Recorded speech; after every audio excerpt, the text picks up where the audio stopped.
السلام عليكم. halkan waa Hanweyn Media hoyga cilmiga iyo teknoolajiyada. Haddii aad jeceshahay horumarkeena, fadlan channelkan subscribe inoo dheh, kuna xirnaa goor kasta oo noqon dhiirigeliyaheena koowaad. waad ku mahadsan tahay booqashadaada. السلام عليكم ورحمة الله وبركاته. وعنا ونكسن داودياشنا قيمها يقايها نقمضو ميل باجوكتان waxaad ku soo dhawaataan muuqaal cusub. muuqaalkan wuxuu qayb labaad u yahay taxanaha maqal hagaajiyaha Audacity. waxaanu ku baran doonaa qaabka loo duubo codka iyo sida loo kaydiyo.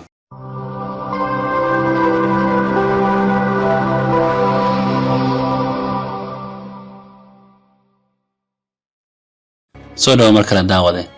dabcan applicationka loo yaqaan Audacity waa mid kamid ah cod hagaajiyaasha ugu wanaagsan ee iminka la isticmaalo haddaan u ahayn kan ugu horeeya.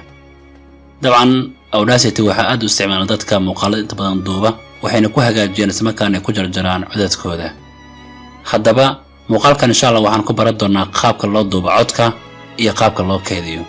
marka hore waxaad soo kicisaa applicationka loo yaqaan Audacity soo fur.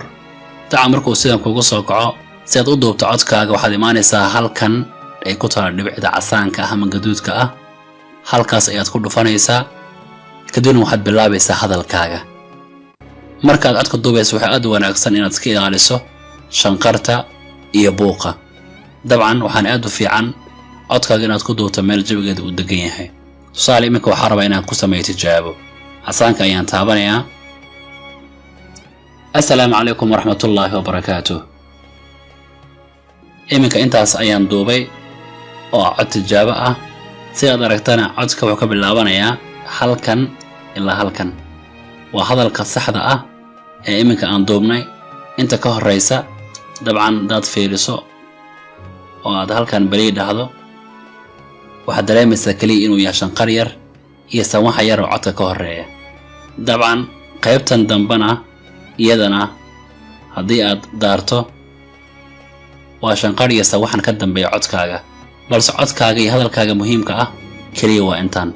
haddii aad dhahdo belay assalaamu calaykum waraxmatullaahi wabarakaatuh, marka waxaan u baahanahay qaybtan hore ee intaas oo ziyaadada inaan iska jaro. waxaad leedahay kaliya backspace. sidoo kale qaybtan ziyaadada ah oo aan u baahnayn sidoo kale calaamee kadibna waxaad leedahay sidoo kale backspace. iminka tijaabi codkaaga oo daar. marka hore control A dheh waxaad dhahdaa belay assalaamu calaykum waraxmatullaahi wabarakaatuh. dabcan iminka codkaagiina waa la duubay balse codka weli ma aanan habaynin.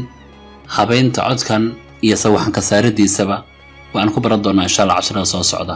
sidoo kale markaan waxaan u baahanahay inaan save gareysto markaan aan keydiyo waxa aan duubay. waxaad imaanaysaa qaybta ay ku taalo file.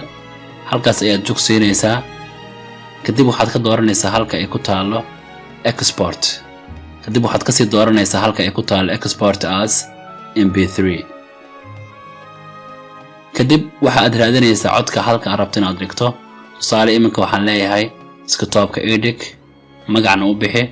waxaan leeyahay waa tijaabo. kadibna waxaan leeyahay save. dabcan iminka waa la ii seefay oo waa la keydiyay. dabcan sidaas ayaana codka loo duubaa kadibna loo keydiyaa. waxaan rajaynayaa muuqaalka inaad ka faa'iiday isla markaana aad ku baratay sida loo duubo codka loona keydiyo adigoo isticmaalaya applicationka loo yaqaano Audacity.